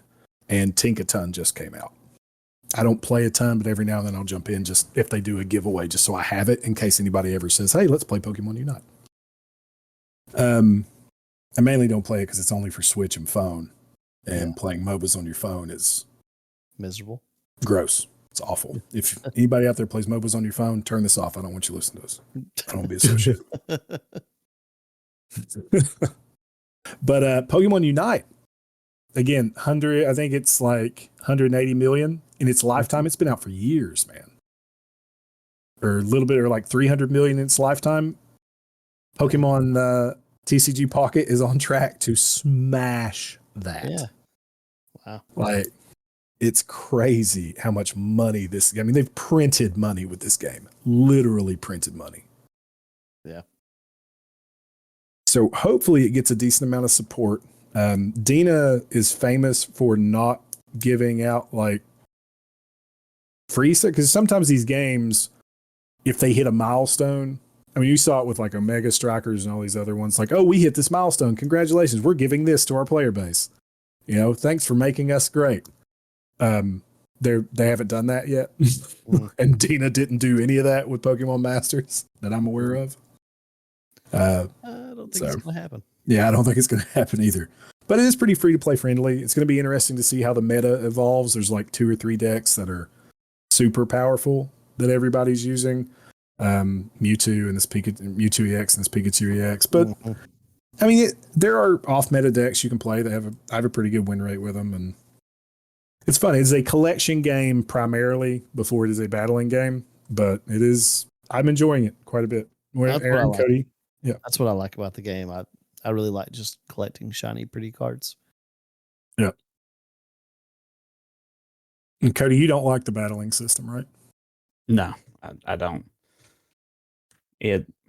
I think it's probably due to mainly the card pool currently. I don't think the decks are nearly consistent enough. Mm-hmm. But I mean, it's also just 20 card decks, and if you made like the Pikachu and Mewtwo any more consistent, they would be just ridiculously broken compared to the other decks. Yeah. So it's a fine balance, but I've honestly not had fun with the battling in it. So I just do the participation and go on. I'm just there to collect cards. Which is completely fine. And the stuff you get for the battling is like little medals. It's cosmetic stuff. There's no benefit to those other than for winning so many, you get the shine dust that you use to put flair on your cards, but the flair system's awful. I hate the flair system. It seems useless to me. You sack cards to make your cards do little sparkle things when they throw out. Screw it. I don't want to do that. It's dumb. Yeah, they need to have something else to do with that, because that's.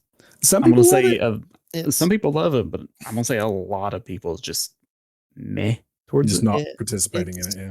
It's something. It's a reason to get multiple of one card, and that's all it really is. It's just Rating. Something to Sorry. do with my 20 heat mores yeah. or 21. Sorry. Yeah, so trading is set to hit in January. They made a statement saying we're going to be able to trade. What that's going to look like, we're still yet to see. Is it going to be like Pokemon Go? Or is it going to be a free-for-all where I can just trade whatever, whenever, like Pokemon TCG Live or online was back in the day? Or is it going to be like Pokemon Go where you have to, there are stipulations. You can only trade a certain thing for a certain thing. You have to have so much of the Stardust was in Pokemon Go. It's Shine Dust. We're guessing for this one. And in Pocket, you cannot break a card down for Flare unless you have at least 2 of them. 2 is the limit of card you can put in a deck. So the game forces you to keep 2. It doesn't let you remove a card from your collection, which I think is nice. So you can't accidentally like break a card down. You know? Yeah. You have to have a certain amount. So Yeah, that way you can't break below what you have in a deck. yeah. So who knows? There's some whales out there, I think, to get a complete set. So there's 226 functionally different cards, and then there are 60 alt art cards, like chase cards.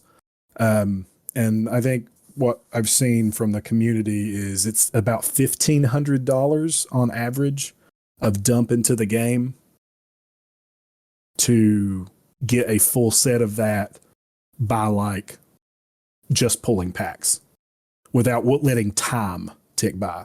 But I think they're built in mind with trading. You know, like we're supposed to be able to trade for these things. That's kind of the idea of a trading card game, right? If only it was active. Yeah. So, I mean, I don't know. It took Pokemon Go, 2 years to put trading in, and then another year for it to actually be semi-decently functional. Where you initially could only trade if you were standing next to one another. Dear God in heaven, please, Pokemon Pocket, don't do that. God, that was the worst thing in the world. But okay, I'm done. Lee? Let's see. I talked about a movie. How about this? I guess one of the big things for Nerdin for me this year is I bought I went to the Gaming Co. at some point, was talking to Nathan, and I had never really been interested in like handheld PC sort of stuff. I thought eventually the technology will get better and better. So I never had a Steam Deck or anything like that. And then I got to actually hold like a gaming PC thing, like a little handheld one at the Gaming Co. And I was like, oh snap, I need one of these. So this summer I actually ended up selling some expensive games to make up for it. But I bought an ROG Ally. And I have absolutely played the devil out of this thing, man. Holy smokes. I love it. It's just a handheld PC. It's Windows based, but I've used it to play a ton of stuff. Like, I don't like to play games on Steam on my PC very often. I'm like, well, I'd rather play it on a PS5 if it's available there because I can get trophies and whatever else. So I have trouble committing, even though I have a ton of Steam games. Like, I buy from Fanatical all the time. I buy from Humble Bundle. I just never play Steam. And I had the same sort of issue with Game Pass. I love the concept, but I don't want to sit down at my computer to play, or I don't want to play on the Xbox. So with this ROG Ally, I can put Game Pass on, I can put Steam on it, stuff like that. And I've played through several games. And right now I'm currently playing Seventh Saga, the RPG for Super Nintendo, emulated on the ROG Ally. So nice. I've absolutely, I've fallen in love with this thing, dude. It emulates up to the PS3 really, really well. I have thought about getting like a Steam Deck or something like that before, but there's some games that I would rather just play with the keyboard and mouse, and there's some games I'd rather play with a controller. Oh, for sure. That's my biggest issue is like, because I know a lot of the Steam Deck stuff, like I'm sure there may be a keyboard and mouse attachment you can do to it, but I feel like that defeats the purpose of the Steam Deck. Yep, absolutely. For the purposes of just playing, it's basically just a powerful Switch. Yeah. I played Magic Knight Ray Earth for the Sega Saturn on it. I played through a game called. I played through a lot of Sing It Mario. I played through a lot of, and he's getting it back there. I played through a lot of Metroidvanias recently. Sing it, son. There's Chasm. I played through it. I played through Mummy Demastered. I played through Minoria, Lost Ruins. Like I started playing a lot more of my Steam games since I have this ROG Ally. And then I also bought a dock for it, so I can play it and plug it up to a TV. I can plug it up to a monitor, and it can use a keyboard and mouse. I actually use it as an extra computer whenever I was playing EverQuest this summer, and put another. I put my WoW account on there. Like it runs WoW well. It runs EverQuest well. Obviously, I mean it's really really handy to have. I actually thought about putting editing software on there, but it takes so much space to put video and stuff on there. So, but I have absolutely fallen in love with this thing. And I use it all the time. Like if Elizabeth got a Steam Deck. That's what she wanted for her birthday, and so that's what we got. And then, spoiler alert: it's gonna be after Christmas when she actually listens to this. I got her a dock for. Oh, those docks Christmas are awesome, for it. dude. Which dock did you get? I don't know what this is. I got it on Amazon for like $40 maybe, but it has an HDMI out, USB-C out, 2 USB things on it as well. And so I just plug it up to plug my ROG. It just kind of like sits in it, and I actually have to plug a cord into the top of the ROG Ally. But I can actually use the same dock on my phone for the same purposes where I use Android. Yeah, pretty handy. Yeah, the one we got, I can't remember the name of it either, but it had all the different outputs on it. It wasn't the actual Steam Deck dock because that was like it's ridiculous. $90, and then this other one was super high rated by like Game Informer or some magazine. I was just reading and looking on Reddit for options, and it was like $40. Yep, and was so much. I mean, just the same, and even honestly, functionally better. Yep, that's I'm loving mine. Like I looked at a Steam Deck, but then I was like, I kept pushing it back and going, well, even though I'm unlikely to play something that's going to be higher end on Steam, because I like playing older stuff and stuff that has retro inspired graphics that's not too intensive on systems anyway.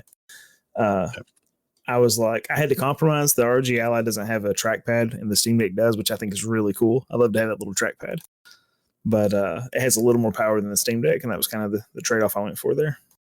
Yeah, Elizabeth loved it. We have, if anybody's watched any of the live streams with the video, you can see behind me another computer system. That was her computer, is one of my old ones. And it's got like a 760 in it or something. And it keeps up. Like it played Power World when we were playing Power World, but the Steam Deck itself is so much better than that computer. And she wants to hang out on the couch. It plays all her cozy games. It runs Power World. It played Make Way the other night with us. Yeah. She goes on work trips constantly, and she can just pack it up and take it with her. She loves it. I'm a super fan of those handheld computer systems. Yep, because like at this point, I love video games obviously, but I'm always looking for a way to be like, when I have so little time, how can I revolutionize the way that I'm playing games? And I'm like, I don't have a lot of time. I need to play on the go. But I want to play some of these Steam games and whatever else. So I was like, well, this is an option for me. So like currently for this past week, like I've been working my butt off at work, absolutely hammering down, during classes, during my prep period, I'm constantly grading. At home, I'm grading, whatever. But on lunch, I have 25 minutes for lunch. I sit down and I play just to decompress for a second. I'll sit and play my ROG Ally. Or of course I'm on the toilet. I'll play if I'm on a trip. I'll play like driving because most of the time Shelly's the one driving because I'm a terrible driver.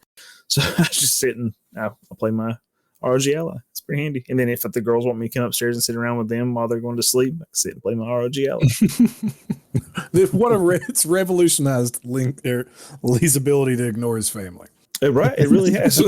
So I feel like I've become a worse father, and this has really helped me. No, it's just so good because I don't have to be tied to a sitting screen, which I know you can say the same thing with a Switch, but the Switch is a potato at this point. So yeah, that doesn't play Steam or Game Pass. So. Yeah, true. Well, Aaron, Cody, have you guys played any of the handheld computers? Nah. No, I haven't. Good input, guys. Thank you. But Yeah. I mean, I don't have anything to say about them. I've never used them. I've already talked about it, so. Oh yeah, I had to step away for a second. Yeah, so I know. I didn't hear. But yeah, Elizabeth loves hers, man. And you got the Rogue, something, Yeah. ROG. I call it the ROG Ally, but I've heard people say ROG Ally, whatever. But I got that one. It's like Windows based rather than Linux. There's another one, right? Oh, there's a lot of them now. Oh, is there? Because I only heard of 3. It was the Steam Deck, the Rogue Ally, and then something else. I can't remember what it was called. Lenovo Legion Go. Yeah, the Legion. That's Those are what it kind of was. the big ones. Yeah. So the Lenovo actually has detachable controllers like a Switch too. So Yeah. Oh, that's cool. actually, as a matter of fact, it looks like that's actually the better one. The same one I have, or sorry, the one that's actually an upgraded model of mine, I think. No, this is the same one. Is $350 at Best Buy now. I think I paid $500 for mine. So There Better was than a PS5 Plus or Pro or whatever the hell it is. This is $700. I know, right? I've got a PlayStation, whatever the Portal as well. So they're trying to do some updates to that, but it's just not what I was hoping it would be. The other day, I actually seen a laptop, and where the touchpads is at, actually opened up and had two controllers that come out like Switch controllers Oh wow, that you could use, and it actually looked really cool. that is They were cool. people that did the demo for it. It was at a some kind of expo, like they were showing technology. I don't know, I can't remember which one, but they everybody was raving about it down there. Yeah, I mean, I'm constantly like looking for some kind of little thing. Like I have one of those My Mini Pluses, the little Game Boy looking things. I have one of those, and I played Robo Trek on it and Kadash and a few other games. We definitely got to do an episode on handheld gaming. Yeah. Oh yeah. I think there's a thing. But let's before we spoil that episode too much, let's move on because we're going long in the tooth on this one. I don't mean to cut you off. No, no problem. Aaron, you were Yeah. second, so now you're sixth. Yes. Oh, so I guess you've mentioned it already, but I'm going to talk about one of my favorite games I've played this year. Make Way. Make Way is fantastic. So I think I started saying me, Josh, and Cody could probably all say Make Way. It came out last year, but Lee, you have to get this and play with us one night. We have just discovered it this year, and it's been great. Tell me about this. What's this about? $7.50 currently. Yeah, it's only $7.50. Have you played Ultimate Chicken Horse? Nope. Okay. Have you ever Let Aaron played? describe it. It's his. So it's kind of like so Ultimate Chicken Horse is a platformer where you build platforms to get to the end, but each person gets to pick a platform or obstacle. So this is like that, except it's a racing game. So it's like Mario Kart. You can get items you can get weapons and everything, but everybody's placing either a piece of track or an obstacle on the course. And you get points for finishing goals, and they have checkpoints. So throughout, it is an absolute blast. Chaos, pure chaos. It is 100% chaos, and I love it. It sounds awesome, actually. Speaking of Ultimate Chicken Horse is on sale too. Oh. Yeah. As of recording, it's again December 10th. They are on sale. Yeah. Offer ends December 19th. Yeah, I think we talked about Make Way actually was on sale during the Steam sale. And then during their autumn sale, went off sale, and then just a few days later went back on sale for 50% off because it's like their 1 year anniversary. Yeah, we've had a lot of fun with it. Oh yeah, absolutely. It's like Micro Machines racing, and you can knock each other off the race courses, and like I said, you can get weapons to hit each other. It's just so much fun. Yeah, Lee, you should definitely pick it up. That would be definitely a good one for us all to play on stream sometime. Yep. Join us, Lee. Join. Yeah, I was actually just looking at pictures and stuff. Yeah. It's a blast. I'm like absolute dog water at racing games. I'm so bad at them. But I really enjoy the party fun screw your buddy over game. So this one's right up my alley. Mario Kart to me doesn't quite have enough direct interaction, and my kids beat me too much. Yeah, Mario Kart, if somebody gets out ahead and away from the rest of the pack, they're win because everybody else is going to screw each other over. That one person. There's no getting away. There's no getting away from the rest of the pack in Make Way because the camera flips around and you can't see where you're going.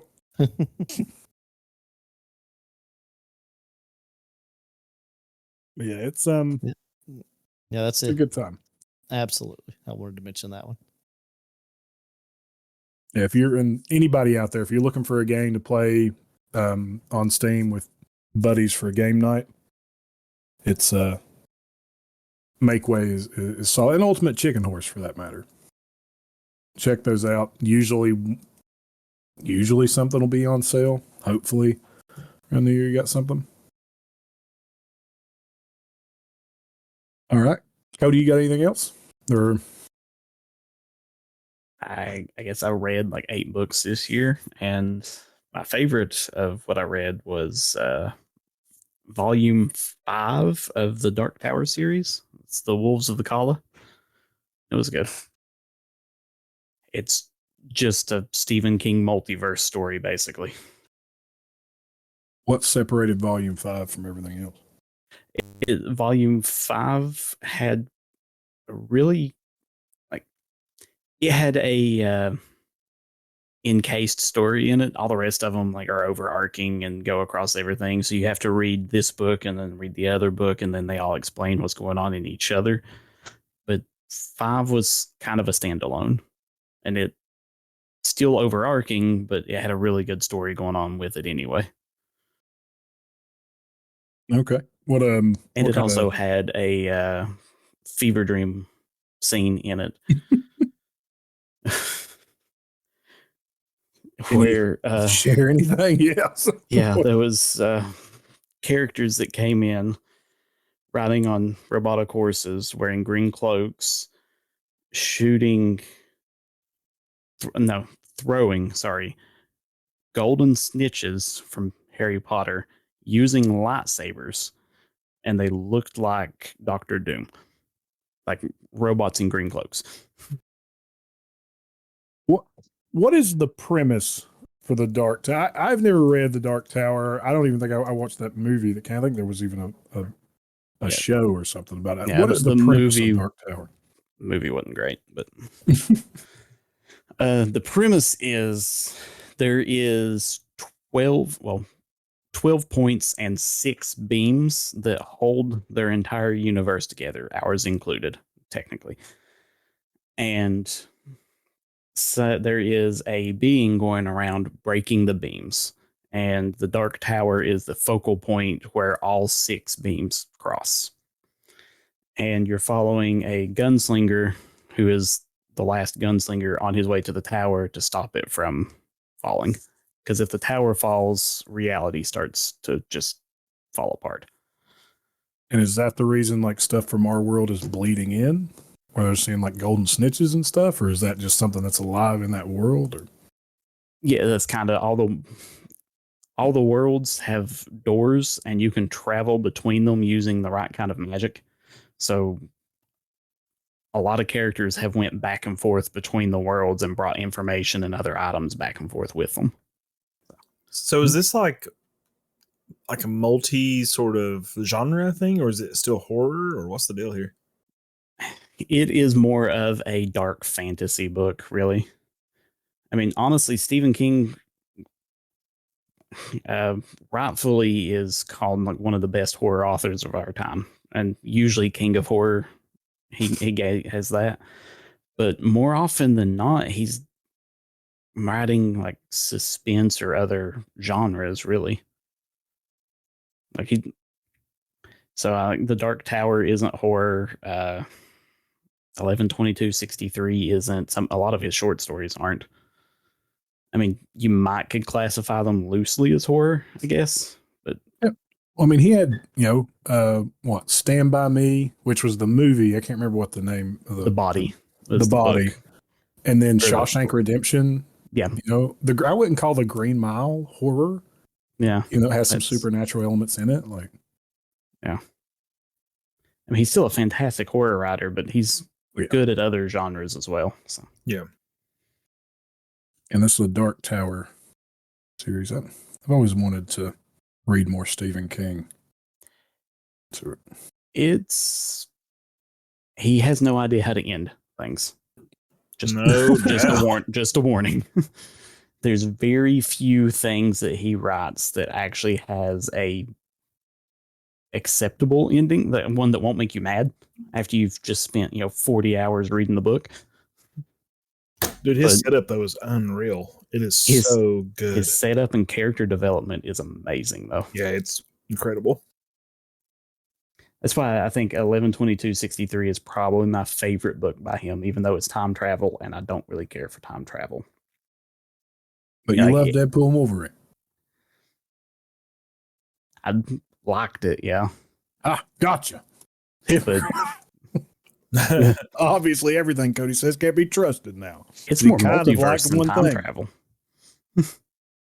which is a form of time travel in itself. But So I know we're kind of wrapping up, but dude, I've been reading Frankenstein with my students. I'm glad I gave that book another chance. Absolutely fantastic. I've never read it. I want to. If you can handle Victorian literature, I mean, in the sense that you can enjoy it, there's actually times in class when we're reading it that I laugh because it's so absurd. It's like, well, we're in the graveyard, time for a speech. Well, I enjoyed Dracula, so Yeah, it's pretty awesome, dude. So good. All right. Anybody else got anything to add? I know we wanted to touch on, is there any items that we've added to our collections over the year that we were particularly proud to grab? Lee, did you add any video games? Cody, did you pick up any video games that were, so I know you guys collect? I don't know that I have really. Let me look. yeah. I bought a lot of new, like a few new things this year, I should say, more so than and typically what I collect is older stuff. So, I mean, I got the deluxe edition, like the physical PS5 version of Baldur's Gate, and I thought that was pretty neat. that is cool. Aaron, did you pick up anything? That's what I was trying to. I don't. Yeah, I was trying to remember if what came in this year, and I was thinking that's it.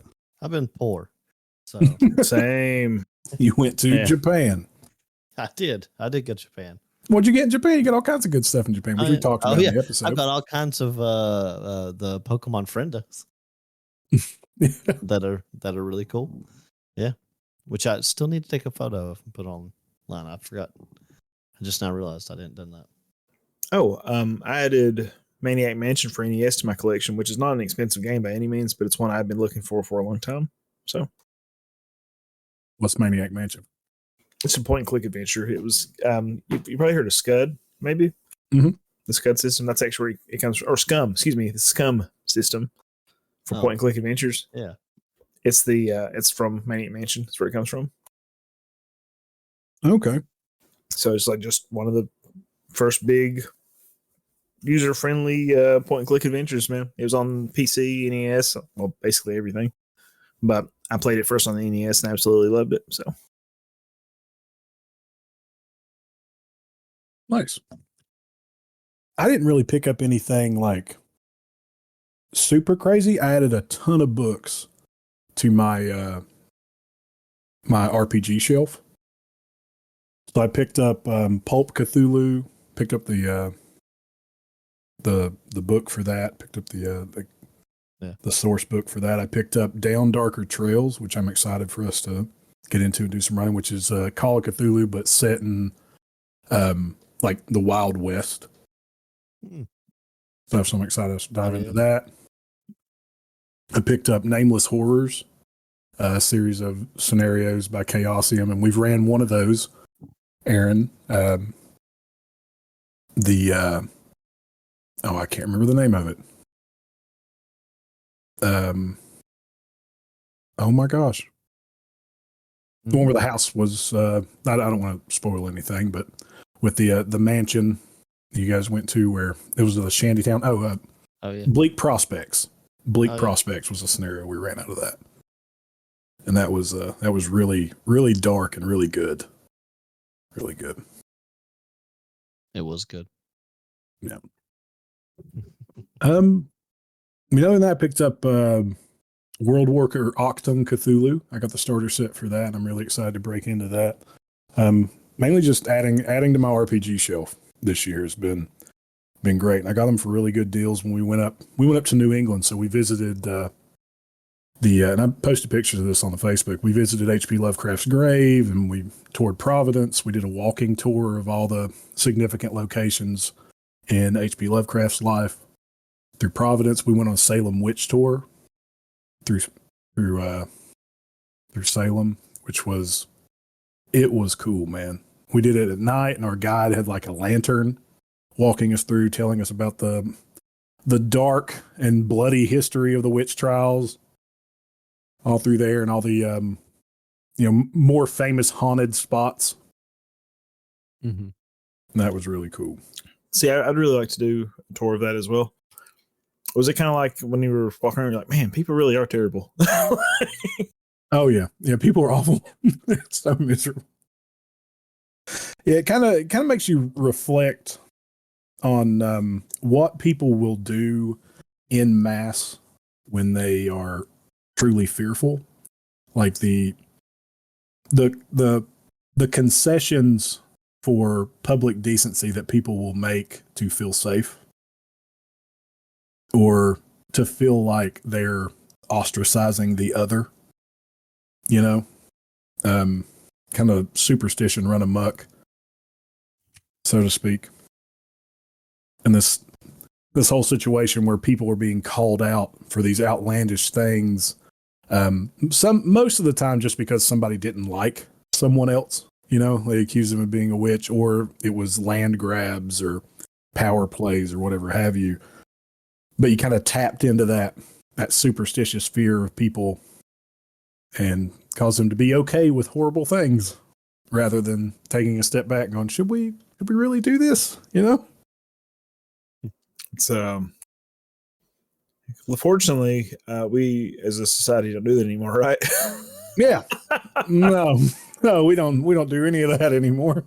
But Totally learned from that. yep, we have learned our lesson and are moving towards a utopian society. Everything's okay. Nothing horrible's going on in the world right now. Everything's fine. This is fine. All right. Say we wrap it up there on that beautiful note. You know what is fine? What, Aaron? As I said, that sounds like a good place to wrap up. Oh yeah. Anybody got any closing statements before we end this we wrap up the wrap up? Yep. I think I'm good. Yep. I'm good.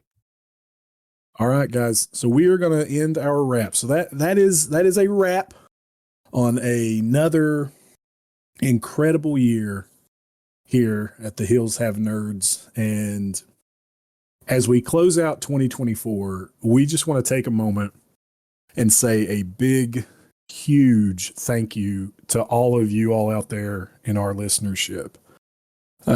You guys are really what make this podcast. We started off with the idea that us four idiots were going to sit down and talk about the stuff we were going to talk about anyway, have the conversations we were already having. Mm-hmm. And Travis offered to edit it for us.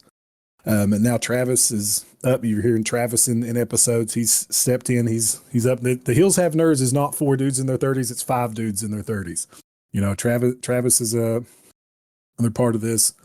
And you all out there taking time out of your day to listen to this chaos that we talk about, and the tangents we go on really, really make this worth doing. We are so grateful to have such an amazing community, people participating in the Discord, people participating in the live streams, watching the YouTube stuff, talking on Facebook, sharing your nerdy endeavors too. We just had a post where I shared all of our nerdy Christmas ornaments on the Christmas tree, and we had a few people step up and share their stuff, what they do to decorate their homes for the holidays. This past year has been just absolutely filled with so many incredible moments and surprisingly thought-provoking discussions sometimes, and just, a lot of plain just silly fun. And we couldn't have done it without, we give a giant shout out to Travis for editing this mess. Thank you, Travis. Yeah, thank you, Travis, who sadly couldn't be with us. Great idea. But we couldn't do it without you guys. We wouldn't be in 20 countries if there wasn't somebody wanting to listen to us in those countries. We wouldn't be closing in on 10,000 hours streamed without somebody wanting to listen to us for 10,000 hours. That's insane and so great. So here's to that. Here's to you guys as listeners. We hope to put out a ton more great content for you guys. And here's to an even more epic 2025. May it bring us even more reasons to geek out, debate, and share these incredibly ridiculous situations, laughs, and jabs at one another. From the bottom of our hearts, we thank you for being a part of the Hills Have Nerds family. You are our kin. The Hills Have Nerds. Everywhere has nerds. We cannot wait to see what adventures await us in the new year, guys. And that being said, if you want to suggest content for upcoming episodes for the Hills Have Nerds, if you want to be part of our nerdy discussions, email us, hillshavenerds@gmail.com. Come on our Facebook. We search Facebook, the Hills Have Nerds. We have a YouTube. We post stuff on the YouTube every now and then. All of the backlog of podcast episodes and some live stuff is there. All of our live streams, all of our game nights are on the YouTube. Join the Discord. Come in, talk to us. Show us what nerdy collections you've had. How has 2024 been for you in your nerdy endeavors? We want to know. We want to know because we want to talk to you about it. We love talking about this stuff, and we want to talk about it with ourselves and you. So come participate in that. And guys, where can the people find you? Lee? I got a mouthful of nachos. Can I go last? Cody, where can the people find you? They can find me on the Facebook and in the Discord or on Twitch Thursday nights at twitch.tv/Coffee Break Lounge. Aaron, how about you? Probably running around causing as much chaos as possible. Lee, you Not still in got mail? Japan. Not in Japan anymore. Lee?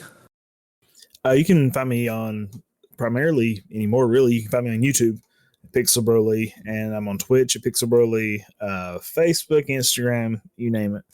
Anywhere at Pixel Bro Lee, not Pixel Bro Lee like Dragon Ball or whatever, but Pixel space Bro space Lee. PIXEL space BRO space LEE. Yep. You can I find like Pixel Dragon Bro. Ball, but not that much. Now, I'm the same as Aaron. You can find me on the Discord. You can find me on the Facebook. You can contact us at the email address. Let us know what you thought. Let us know how 2024 treated you. And we are going in to 2025 and a whole nother year of nerddom, a whole nother year of adventures, a whole nother year of a bunch of idiots sitting around talking about all the toys and games and things that they should have cast aside in their adulthood, but we just can't find the strength to do it because we love it too dang much. Happy New Year to all the nerds out there, and we'll see you in 2025. Happy New Year. Happy New Year. Should old acquaintance be forgot and never brought